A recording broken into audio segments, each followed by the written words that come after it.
반갑습니다. 찬양으로 생명으로 다시 돌아왔습니다. 여러분 한 주간 동안 잘 지내셨나요?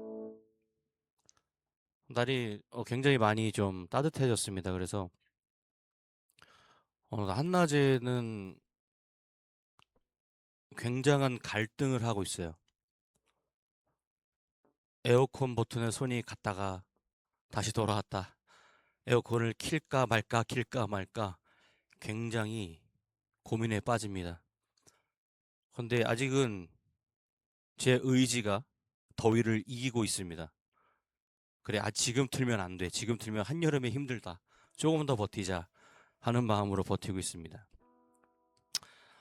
환절기입니다. 아침 저녁으로는 매우 쌀쌀하고 춥고 낮에는 덥다 보니까 감기 조심하시고, 요즘 또 감기가 좀 한창 또 유행인 것 같아요. A형 독감, B형 독감, 여러 가지 독감들이 기승 부리고 있는데 건강 관리 잘 하시고 하나님 앞에 아름다운 모습으로 예배하는 시간 됐으면 좋겠습니다. 오늘은요, 얼마 전에 오늘은 영화 이야기를 좀 해볼까 합니다. 지금 굉장히 핫한 영화가 하나 있죠. 신의 악단이라고, 기독교계에서 우리끼리 아주 핫한 그런 영화가 한 편 있어서 가족들과 함께 봤습니다. 지지난주인가 2주 전인가요? 봤는데 참 아주 감동적이었어요.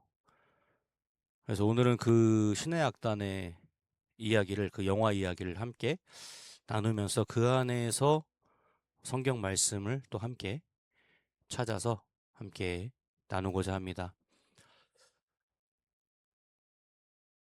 그 안에 숨겨진 성경의 진리, 그 안에 숨겨진 하나님의 뜻 한번 파헤쳐 보도록 하죠. 신의 악단. 어떻게 보면 처음에 저는 신의 악단이라 그래서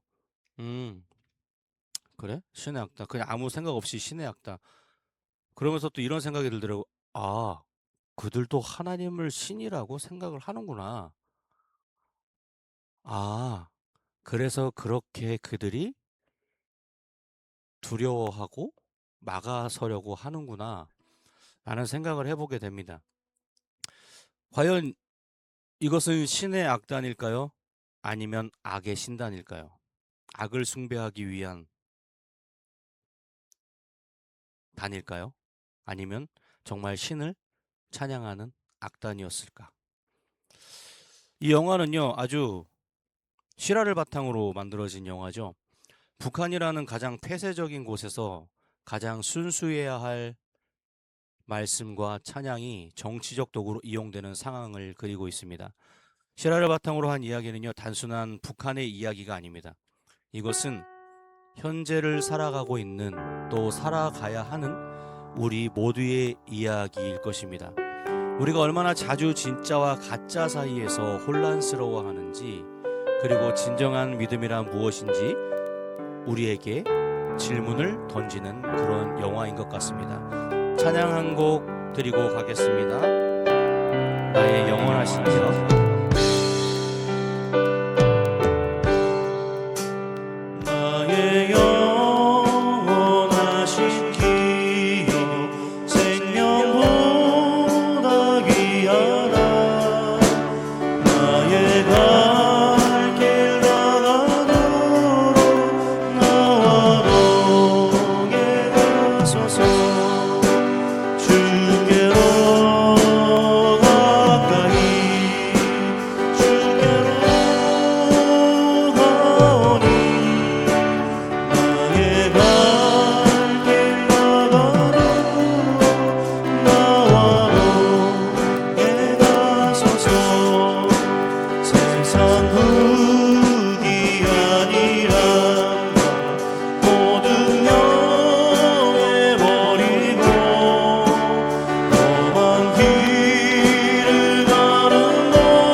오늘은 유독 화면빨이 잘 받는 것 같네요.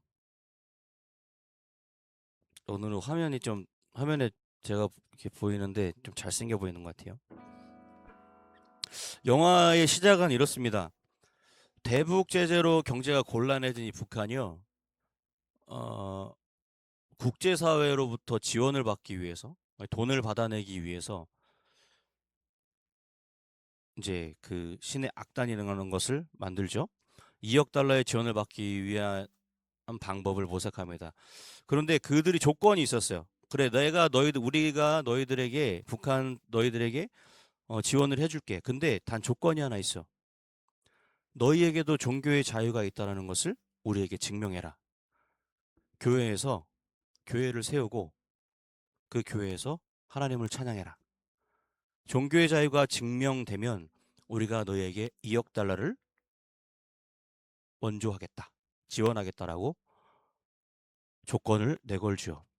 그래서 북한 부의부는요, 기가 막힌 계획을 세웁니다. 가짜 기독교 찬양단을 만드는 일이었죠.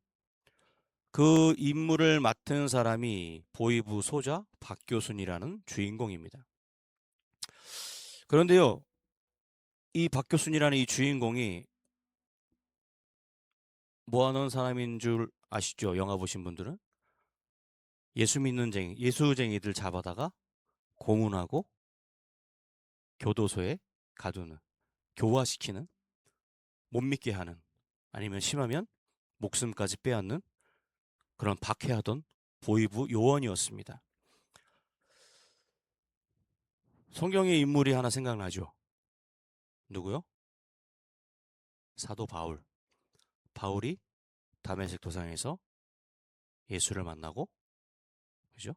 회심하여 예수를 믿는 예수쟁이들을 잡으러 다니던 그 사람이 회심하여 정말 당대의 사도라고 칭함을 받는 바울이 됩니다. 성경 마태복음 23장 27절 말씀에 예수님께서 이렇게 말씀하십니다. 화 있을진저 외식하는 서기관들과 바리새인들이여, 회칠한 무덤 같으니 겉으로는 아름답게 보이나 그 안에는 죽은 사람의 뼈와 모든 더러운 것들이 가득하도다. 이 주인공과 북한 당국이 만들려는 찬양단이 바로 이런 모습이었습니다. 겉으로는 화려하고 겉으로는 하나님을 찬양하는 것처럼 보이고 겉으로는 종교의 자유가 있는, 하나님을 자유롭게 믿을 수 있는 것처럼 보이게 하지만 실제로는 정치적인 목적, 구호단체에 2억 달러라는 돈을 원조받기 위해서 거짓된 연극을 시작하는 거였죠. 그 시찰단들 앞에서 연기를 하도록 훈련시킵니다. 처음 시작은요, 살기 위한 연극이었습니다. 악단으로 끌려온 자들은 나중에 알고 보니 본인들끼리 예수를 찬양하고 믿고 있는 사람들이었죠. 그들은 살기 위해 연극을 시작합니다. 2억 달러의 돈을 받아내기 위해 박교순 또한 연극을 시작하죠. 하지만 영화가 진행됨에 있어서 아주 놀라운 일이 일어납니다. 살기 위해 시작한 가짜가 점차 진짜가 되어가는 것이었죠. 옛말에 이런 말이 있습니다. 가랑비에 옷 젖는 줄 모른다라는 이야기가 있어요. 제가 그 영화를 보면서 그런 말을 했습니다. 와이프한테. 야, 이게 딱 그거야. 가랑비에 옷 젖는다고. 나는 젖는지 모르지만, 나는 빠져들고 있는지 모르지만 점차 흠뻑 젖어든다. 바로 그들의 모습이 바로 그 영화의 주인공 박교순이 점차 가랑비에 비쳤듯 예수 그리스도의 은혜에 물들어가고 있었던 것이었죠. 하나님이시여 주 나의 하나님이시로다. 나의 몸과 마음 주를 갈망하며 이제 내가 주께 고백하리.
사도행전 8장에 흥미로운 이야기가 나옵니다. 사마리아에서 마술사로 활동하던 시몬이라는 사람이 등장해요. 그는요, 사람들을 속이며 자신을 하나님의 큰 능력이라고 칭합니다.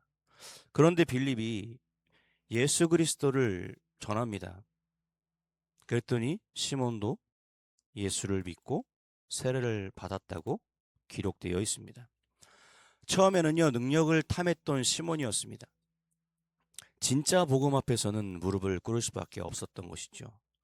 진짜 앞에서는 가짜는 무너지게 되어져 있다라는 거죠. 영화 속 주인공은요, 그 악단들도 비슷한 여정을 겪습니다. 의자를 바꿔야겠네요. 괜찮아요. 그 소리는 안 들어가니까. 영화 속 박교순 그 주인공과 악단들도 이 비슷한 여정을 겪습니다. 처음에는요, 박교순 이 주인공은 이것이 단순한 임무라고 생각합니다. 그리고 그 보이부국장이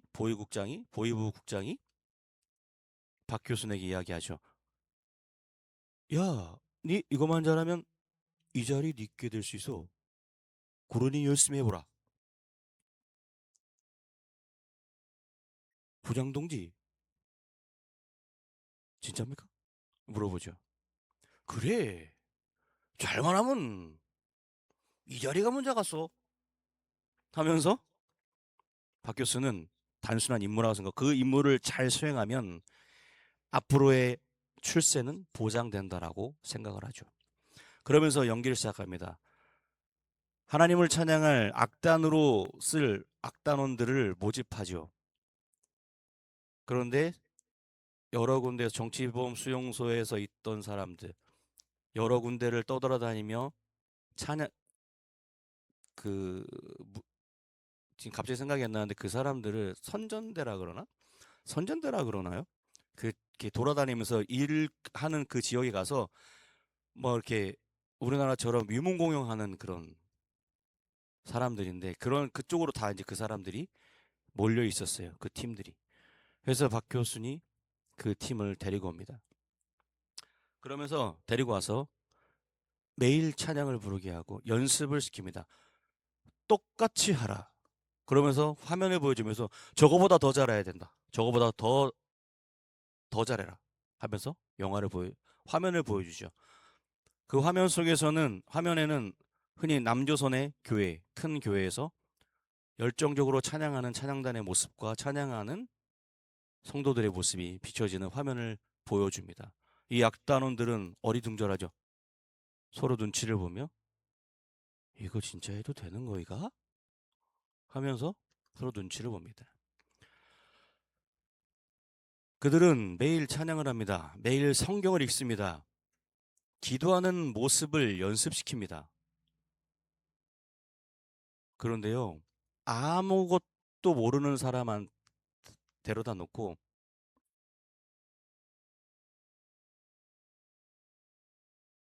이거 매일 찬양하세요. 이 말씀 매일 읽으세요. 그리고 매일 기도를 못하니까 이 기도문 매일 읽으세요.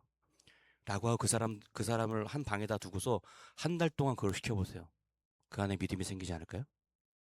믿음이 생겨요. 여러분, 교도소에 가면 성경책이 꼭 하나씩 있다 그래요, 방에.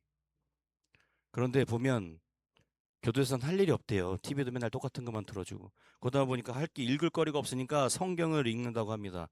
그런데 그 성경을 무심결에 읽다 보니 처음에는 비웃는데요. 야, 이게 진짜 일리가 있냐, 이게? 야, 이거 무슨 소설책이냐? 이거 무협지냐? 하면서 읽는데 나중에는 그 안에 믿음이 자라난다라는 거죠. 그들에게도 똑같은 여정이었습니다. 처음에는 출세하기 위해서, 보위부장의 자리를 약속받기 위해서, 일을 성공시키기 위해서, 또 그들은 목숨을 부지하기 위해서 보위부에서 시키는 일을 시작하죠. 그런데 그들 안에서 무언가가 변화하기 시작합니다. 로마서 10장 17절에 이렇게 말하죠. 그러므로 믿음은 들음에서 나며 들음은 그리스도의 말씀으로 말미암느니라. 가짜로 외치던 할렐루야가 어느 순간 진짜 찬양이 되어가는 모습. 설상가상으로 남자 가수가 없어요. 그래서 설상가상 아플싸 박교순 주인공이 남자 가수가 되죠. 그러면서 찬양을 불러요. 매일 연기하던, 연기처럼 읽던 성경, 연기하던 기도, 연기하던 그 예배의 모습들, 그들의 마음에 씨앗처럼 뿌려지고 있었죠. 그들은 매일 죽음의 공포 속에서 살아가던 사람들이었어요. 자신들이 믿고 있는 것을 숨겨야 했던 사람들인데 어느 날 갑자기 보이부에서 와서 야, 니네 예수 믿으라. 그런데 이게 진짜인가? 아니면 우리를 지금 진짜인지 가짜인지 색출하려고 하는 건가? 하는 매일 그 공포 속에서 그 삶을 살아갔을 거예요. 근데 찬양을 부르면서 그들은 처음으로 희망을 경험하게 되죠. 박교순이 찬양하는 모습을 보면서 흐뭇한 표정을 그 지휘자가 바라보죠. 아, 하나님이 함께 하신다. 그 말이 그들의 영혼을 위로하는 진리가 되어가죠. 시편 34편 18절에 이렇게 말합니다. 여호와는 마음이 상한 자를 가까이 하시고 중심으로 통회하는 자를 구원하시는도다. 가장 절망적인 곳에서 가장 가짜 같은 상황에서 하나님의 진실하신 사랑이 그들을 만지고 계십니다.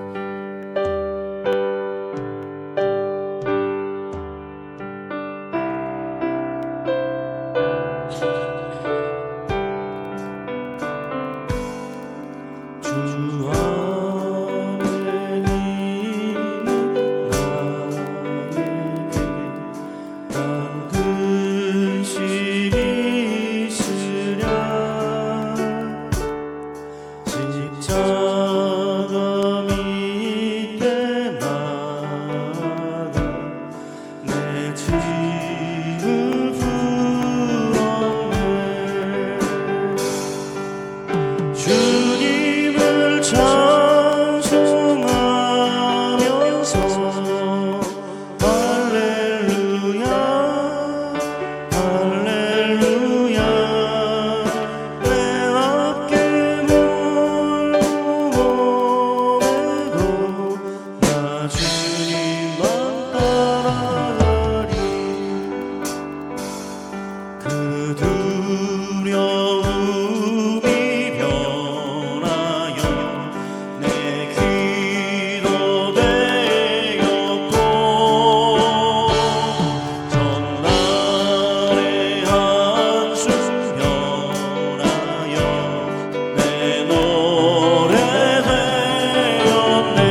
이 주인공은요, 아주 정말 복잡한 캐릭터입니다. 그는 흔히 말 당에 충성해야 되는 보위부 간부였고요. 그의 임무는 기독교인을 감시하고 박해하는 일이었죠. 이것이 아까 초반에 말씀드렸듯이 사울의 이야기를 떠올리게 하죠. 사도행전 9장에서 사울은 그리스도인들을 잡아 죽이려고 다마스쿠스로 가던 중이었습니다. 그는 확신에 차 있었습니다. 자신이 하나님을 위해 일한다고 믿었죠. 왜냐하면 그는 유대인이었기 때문에. 예수라는 사람은 그들에게 존재하면 안 되는 존재였어요. 하지만 부활하신 예수님을 만난 그 순간 그는 모든 것이 바뀌죠. 사울아, 사울아, 내가 어찌하여 나를 박해하느냐. 이 주인공도 비슷한 순간이 찾아옵니다. 매일 그 단원들을 훈련시키면서 그는 무언가 이상한 감정에 휩싸이게 되죠. 이들의 눈빛이 변하는 것을 봅니다. 죽은 것 같던 눈의 생기가 돌아오죠. 영화에 그런 장면이 있습니다. 한 단원이 진심으로 기도하는 모습이 나와요. 그런데 발각돼요. 기억나시죠? 방문형 벌컥 열고 들어갔을 때 화들짝 놀라면서 진짜처럼 연습하고 있었습니다. 그래, 가열차게 하라. 그러면서 위기를 모면하죠. 그것은 연기가 아니었습니다. 그들은 진짜 예수를 믿는 사람들이었죠. 그래서 그들은 그 보위부의 그 모습이 아까도 말씀드렸듯이 자신들을 색출해내기 위한 수단이다라고 처음에는 생각했을 거예요. 하지만 그의 모습은 가짜가 아니라 진짜였습니다. 점점 영화가 중반부 후반부로 갈수록 박 교수의 마음이 무너지기 시작하죠. 내가 지금까지 박해했던 것이 무엇이었을까? 이들이 믿는 신은 정말 존재하는가? 여러분들 이 영화의 내용 중에 그게 있어요. 어린 어린 주인공이 일기를 씁니다. 우리 어머니는 매일 저녁 뭘 하면서 눈물을 흘리면서 뭘 책을 본다고. 그런데 그 일기장을 하필이면 당의 충성심이 아주 강한 선생님이 그걸 봐요. 박 교수 학생, 이리 와보라. 그래서 물어보죠. 결국 의도치 않게 본인의 어머니를 잃고 말죠. 심지어 그가 보위부원이 됐을 때 외삼촌마저도 예수를 믿는다라는 이유로 보위부 고문실에 잡아와 외삼촌을 고문하고 죽입니다. 예수 믿는 사람들을 잡아다가 죽이던 사람이었습니다. 그런데 그들의 눈빛, 그들의 행동들을 보면서 정말로 하나님이 계신가? 라는 의심이 싹트기 시작하죠. 우리는 그것을 믿음이 싹 튀었다라고 표현합니다. 저들은 의심이 싹이 트는 거죠. 우리는 믿음의 씨앗을 보게 됩니다. 욥기 42장 5절에 욥은 이렇게 고백합니다. 내가 주께 대하여 귀로 듣기만 하였사오나 이제는 눈으로 주를 배움나이다. 주인공도 이제 직접 목격하게 되죠. 찬양의 능력을, 믿음의 능력을, 그리고 하나님의 실제를 말이죠. 자신도 어느 순간 찬양을 흥얼거리는 모습을 봅니다. 그는 깜짝 놀라 주변을 돌아보죠. 누가 들었지 않았나? 누가 보지 않았나?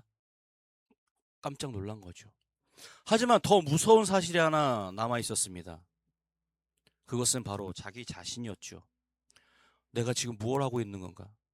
그는 두 세계에서 혼란을 겪고 있는 거예요. 방이라는 체제와 또 자신의 어머니가 자신의 외삼촌이 목숨을 버려가면서 지켰던 그 믿음, 그 사이에서 말이죠. 마태복음 6장 24절은 분명히 말합니다. 한 사람이 두 주인을 섬기지 못할 것이니 혹 이를 미워하고 저를 사랑하거나 혹 이를 중히 여기고 저를 경히 여김이라. 박 교수는 선택의 순간을 맞이합니다.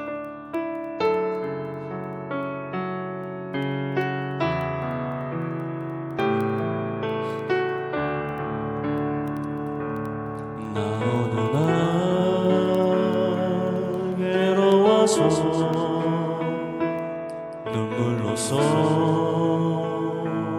아래일 때 주님께서 나의 맘 아시고 위로하여 주셨네. 갈 길 몰라 방황할 때 들려오던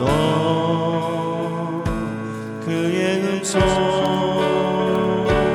나를 사랑한다던 그 말씀 위로하여 용기 주네.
눈물로써 아래일 때 주님께서 내 마음 아시고 위로하여 용기 주네.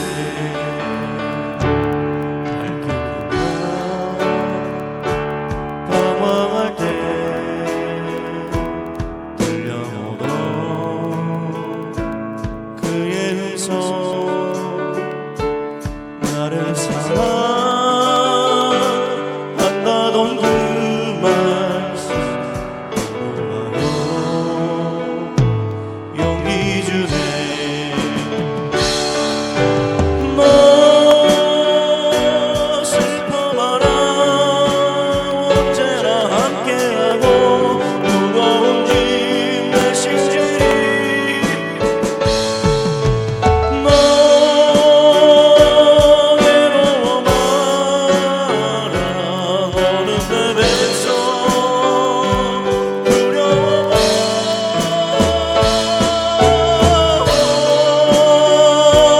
나의 주 평화의 주 내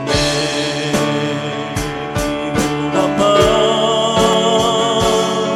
힘을 얻으리.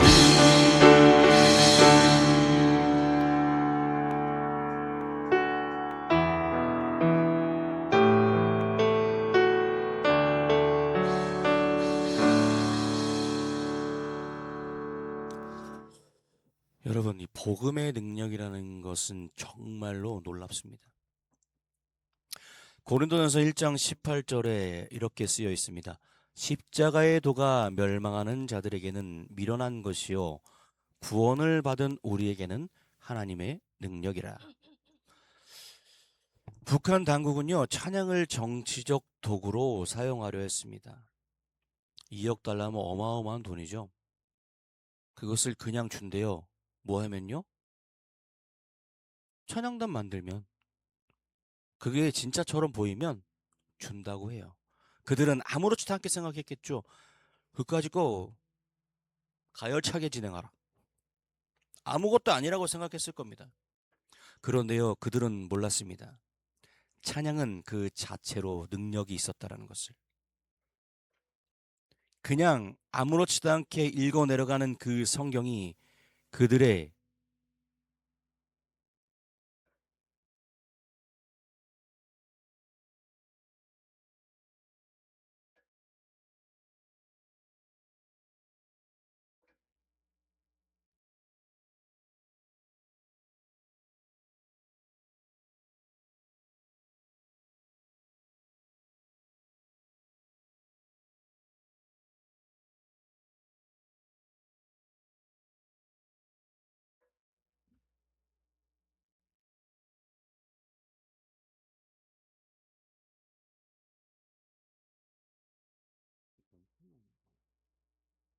소리가 아, 잠시 컴퓨터가 다운돼 가지고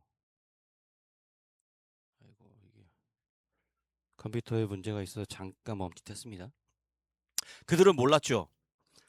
찬양은 그 자체로 능력이고 말씀은 그냥 눈으로 훑고 내려가는 것이 아니라 눈으로 그 씨앗들을 내 마음속에 뿌리고 있다라는 것을. 중언부언 기도, 그들은 아무렇지도 않게 기도하는 것처럼 연습하는 거였지만 나도 모르게 중얼거리던 그것들이 나의 기도가 되어지고 하나님 앞에 상달되어지는 기도가 되어진다라는 것을 그들은 그 말씀과 찬양과 그 능력을 알지 못했다라는 거죠. 그것은 더 이상 연기가 아니었습니다. 그들의 소리에는 진짜 하나님이 있었습니다. 가짜를 만들려던 북한의 계획은 완전히 실패하죠. 북한의 계획은 진짜가 되어버렸습니다. 진짜를 만들어낸 것이지요. 그렇게 주체 사상이 투철한 보이부원까지도. 거기 박교순 말고 정진훈인가요? 그 배우도 나오죠. 가수 겸 배우. 처음에는 굉장히 주인공을 쫓아다니면서 어디 한번 걸려보라.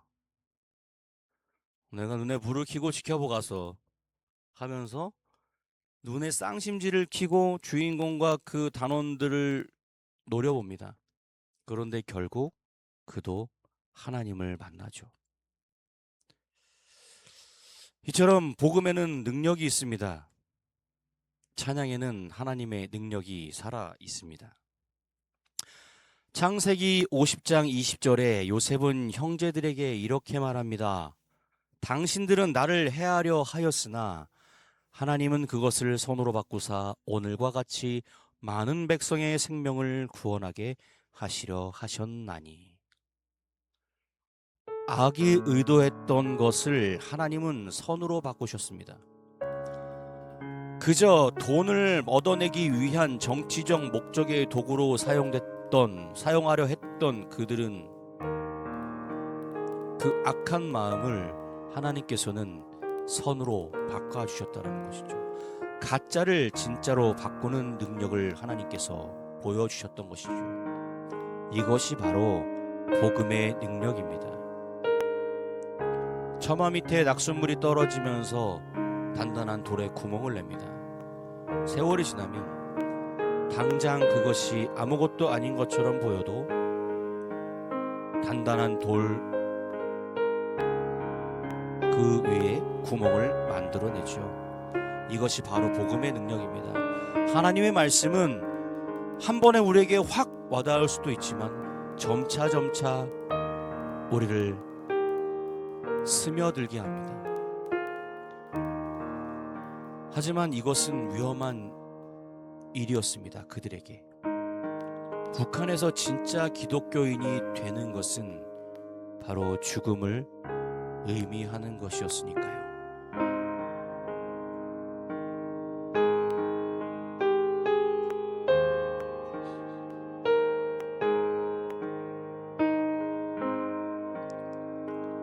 고통의 영에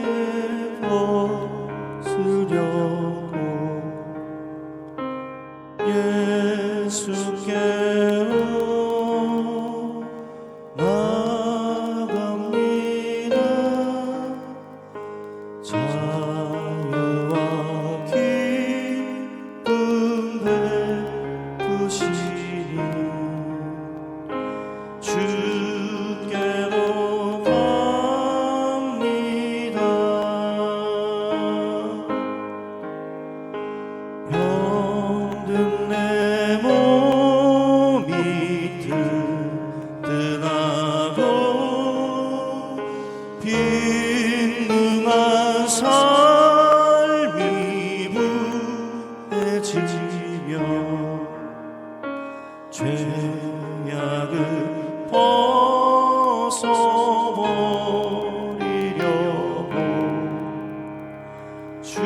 고통의 멍에 벗으려고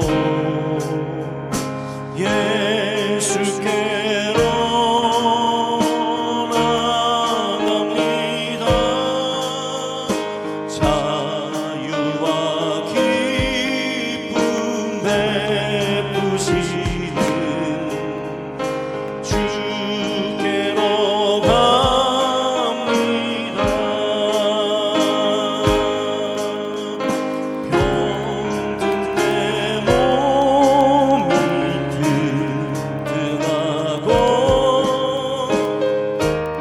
그만 삶이 후해지며 죄악을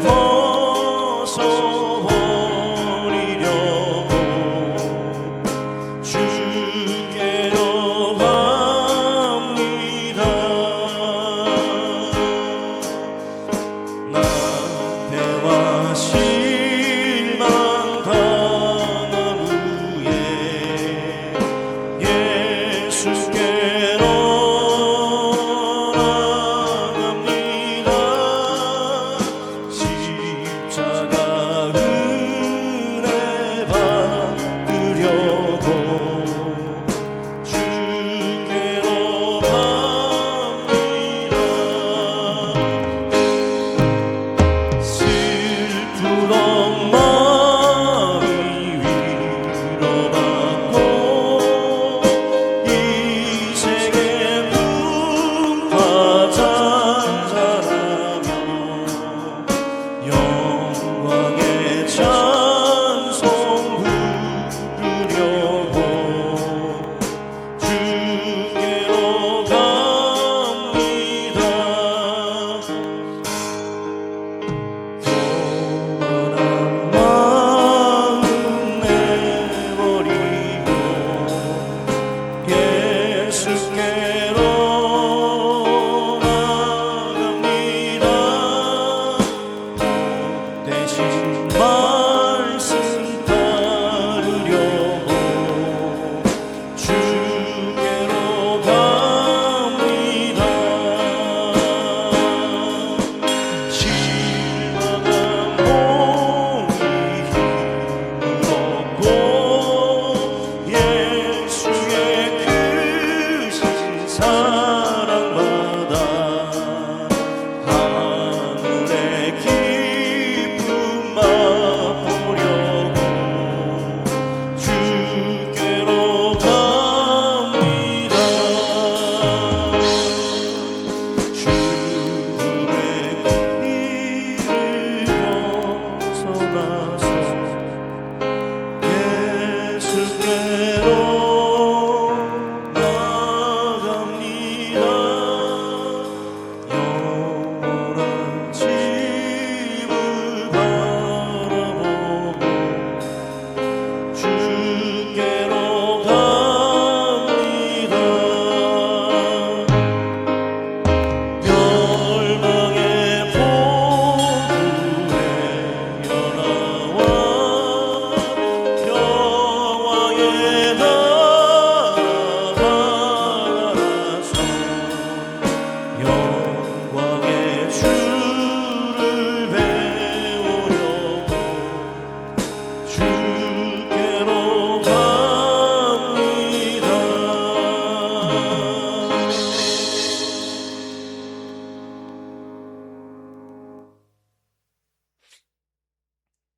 누가복음 9장 23절에요. 예수님은 이렇게 말씀하십니다.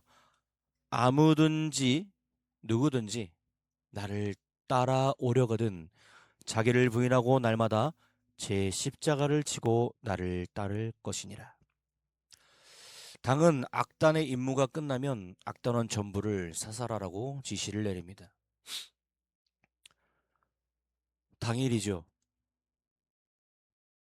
박 교수는 단원들을 차에 태우고 출발합니다. 거기서 정진훈 배우는 같이 있던 보위부 병사들을 데리고 다시 그 안으로 들어가죠. 그 안에 남아있는 음식들, 그거 그냥 두고 갈 거이가? 챙겨가야지. 그러면서 그들을 데리고 들어갑니다. 그리고 박 교수는 주인공은 단원들을 차에 태우고 어디론가로 유유히 떠나죠. 아마 큰 고민을 했을 것입니다. 명령을 따를 것인가 아니면 저들을 살릴 것인가. 그는 결단을 하죠. 그 단원들을 살려서 월남시키기로 결심합니다. 히브리서 11장 24절에서 26절의 말씀에 보면요. 믿음으로 모세는 장성하여 바로의 공주의 아들이라 칭함을 거절하고 도리어 하나님의 백성과 함께 고난받기를 잠시 죄악의 낙스를 누리는 것보다 더 좋아하고 그리스도를 위하여 받는 능력을 애굽의 모든 보화보다 더 큰 재물로 여겼느니라. 주인공은요, 자신의 지위, 안전, 심지어 생명까지도 내려놓았습니다. 영화의 마지막 장면을 보면 아주 가슴이 뭉클하죠. 설산을 넘어가는 단원들의 마지막 모습, 그리고 홀로 남아 그들을 보고 있는 주인공. 그는 알고 있었습니다. 자신에게 어떤 일이 일어날지. 빈 차를 끌고 대동강교회 앞에 쓰죠. 천막을 거저보니 그 안에는 단 한 명의 단원도 남아있지 않았습니다. 주인공은 보입으로 끌려가서 모진 고통을 받죠. 그러면서 마지막 장면에 그런 말을 남깁니다. 아버지, 나 잘했지요? 그 장면이 저는 가장 가슴 아프고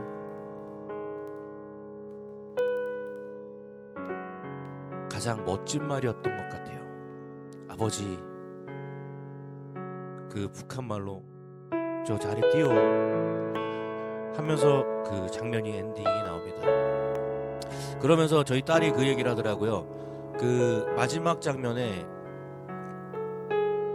그 단원들이 다 정장을 입고 큰 교회에서 찬양하는 모습을 이렇게 비치는데 그게 박 교수님이 죽어가면서 상상하는 거라 그랬나요?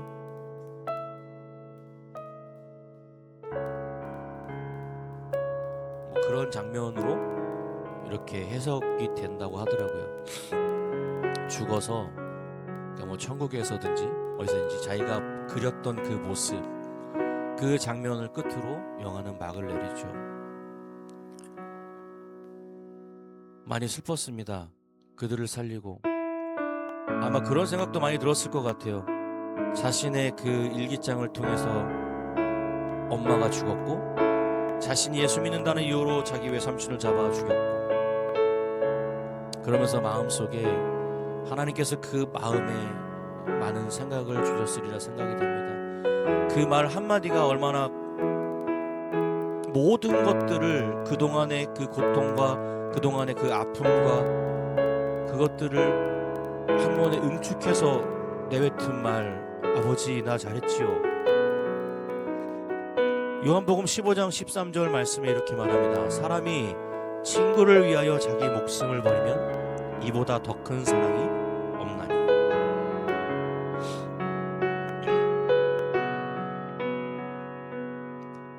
지극히 작은 자 죄인 중에 계신 무익한 나 부르셔서 간절한 기대와 소망 십자가 졌게 하셨네. 어디든지 가리라 주 위에 소라면 나는 전하리 그 십자가. 내 몸의 십자가 그 보혈의 양이 온 세상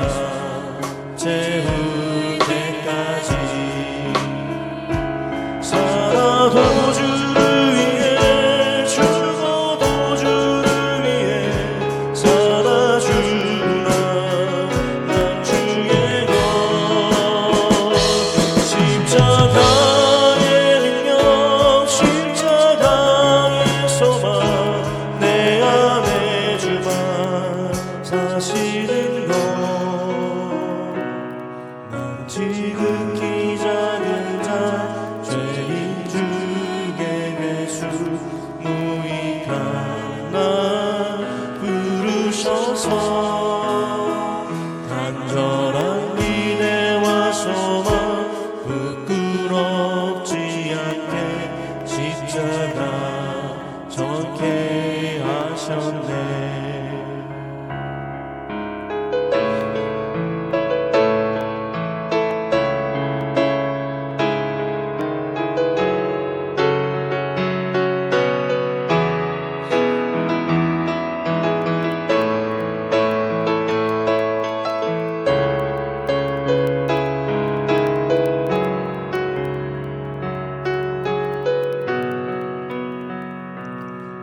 어디든지 가리라 주 위에 서라며 나는 전하리 그 십자가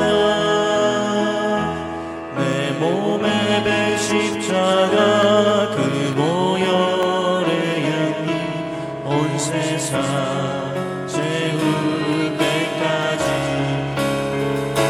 살아도 주를 위해 죽어도 주를 위해 살아 주구나 난 주의 것 십자가의 능력 십자가의 소망 내 안에 주만 사시는 것 살아도 주를 위해 죽어도 주를 위해 살아 주구나 난 주의 것 십자가의 능력 십자가의 소망 내 안에 주만 사시는 것 난 지극히 작은 자 무익한 날 부르셔서 간절한 기대와 소망 부끄럽지 않게 십자가 전케 하셨네. 내 사랑 나의 십자가 내 사랑 나의 십자가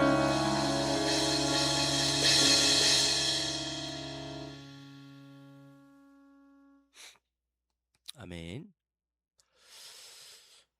오늘도 이제 마무리할 시간이 됐는데요. 여러분께 이런 질문을 던져봅니다. 여러분들의 신앙은 진짜입니까? 가짜입니까? 진짜입니까? 우리는요, 얼마나 자주 형식적인 신앙생활을 하고 있을까요? 얼마나 자주 형식적인 생활을 하고 있을까? 남들에게 보여주기 위한 찬양? 또 그냥 습관적으로 하는 기도. 물론 이 습관적으로 하는 기도도 중요합니다. 하지만 여기서 말하는 이 습관적인 기도는요, 아무 생각 없이 중언부언하는, 그냥 누가 보니까 해야 할 것 같으니까, 또 의무적인 예배. 그런데요, 많은 사람들이 지난번에도 한번 말씀드렸잖아요. 이 신앙의 권태기. 그냥 주일날에 그냥 하루에 그냥 스케줄. 안 갔다 오면 찝찝하고. 의무적인 예배. 하지만 오늘 이 용화는요, 우리에게 말합니다. 가짜로 시작해도 괜찮다고. 중요한 것은 진짜를 만나는 것이라고 이야기합니다. 야고보서 4장 8절에 이렇게 약속합니다. 하나님을 가까이 하라. 그리하면 너희를 가까이 하시리라. 뭐라고요? 하나님을 가까이 하래요. 그리하면 너희를, 누가요? 하나님이 가까이 하신다랍니다. 주인공과 박 교수님과 단원들처럼 우리도 형식적으로 시작할 수 있습니다. 여자친구를 따라서 아니면 남자친구를 따라서 좋아하는 여학생이 있는 교회에 무작정 그 여학생 한 번 더 보려고 오는 사람들 환영합니다. 그러다 보면 그 속에 믿음이 생겨요. 예전에 그런 거 많았잖아요. 어느 교회에 이쁜 여학생이 있다 그러면 다 그 교회로 가는 거예요. 그래서 성당에 애들이 그렇게 많았어요. 희한하게 성당에 이쁜 여자애들이 많았더라고요. 그 옛날에 그 군포중학교 다닐 때 군포성당 아시죠? 거기 성당에 이쁜 아가씨 여자 학생들이 참 많았대요. 그래서 애들이 다 가요. 그냥 그 여자애 보러 갔는데 나중에 세례명을 받아요. 세례명을 받고 심지어는 어떤 애는 신부가 된 애도 있어요. 형식적으로 교회 문지방을 넘어와도 괜찮습니다. 시어머니의 닭달로 와도 괜찮습니다. 장인 장모의 닭달로, 와이프의 닭달로 교회 문지방을 넘어와도 괜찮습니다. 처음 시작은 가짜일 수 있습니다. 하지만 앞서 말씀드렸듯이 가짜를 진짜로 만드시는 하나님은 능력이 있으신 분입니다. 하지만 진심으로 하나님을 찾는다면 그분은 우리를 만나주신다라는 거예요. 처음에는 형식적으로 시작했을지라도 그 가운데 말씀에 믿음의 찬양의 씨앗이 뿌려지면 어느 순간 그 단단했던 그 주인공, 그 예수 잡아서 죽이던 그 마음에 싹이 트고 그 단단한 바위에 씨앗이 떨어져 그 틈으로 싹이 내리니 바위가 쪼개지죠. 가장 어두운 곳에 복음의 빛이 빛났습니다. 가장 가짜 같은 상황에서도요, 진짜 믿음은 피어났습니다. 그렇다면 우리의 삶에서도 가능하지 않을까요? 당연히 우리 삶에서도 가능합니다.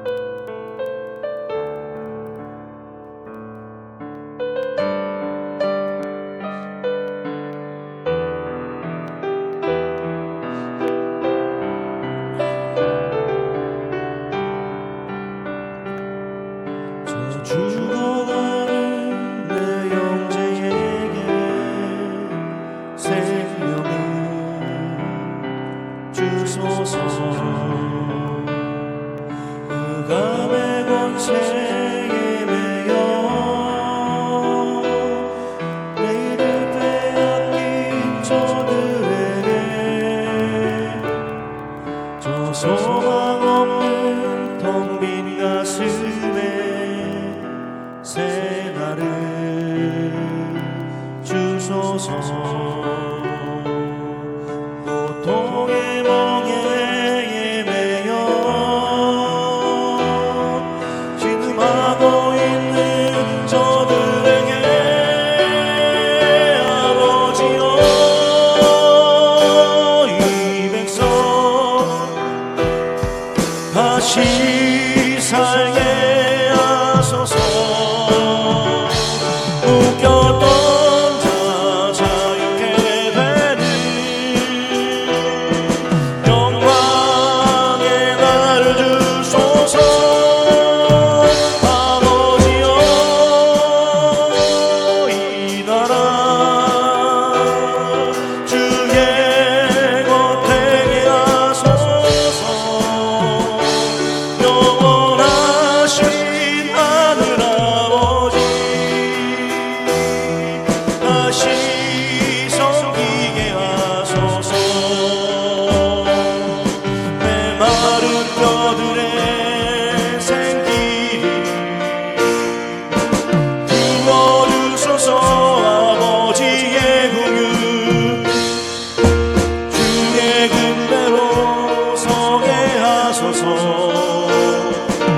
성령의 바람 이제 불어와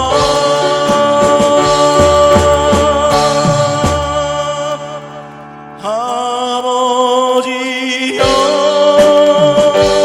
이 백성 다시 살게 하소서.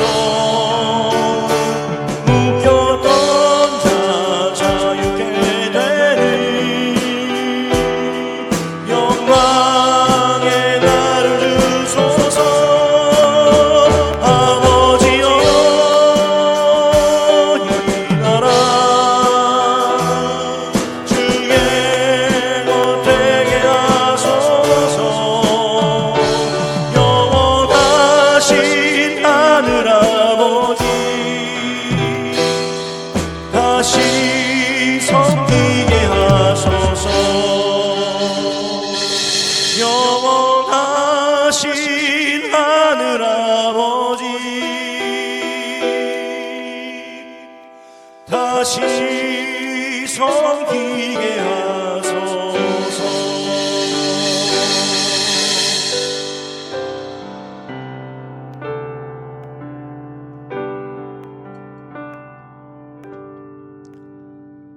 요한복음 8장 32절 말씀으로 오늘 방송을 마칠까 합니다. 진리를 알지니 진리가 너희를 자유롭게 하리라. 진짜 믿음, 진짜 자유를 경험하시는 한 주가 되시기를 바랍니다. 지금까지 찬양으로 생명으로 정민 목사였습니다. 저희는 다음 주 금요일 저녁 7시 30분 다시 좋은 찬양과 좋은 말씀으로 돌아오겠습니다. 감사합니다. 샬롬.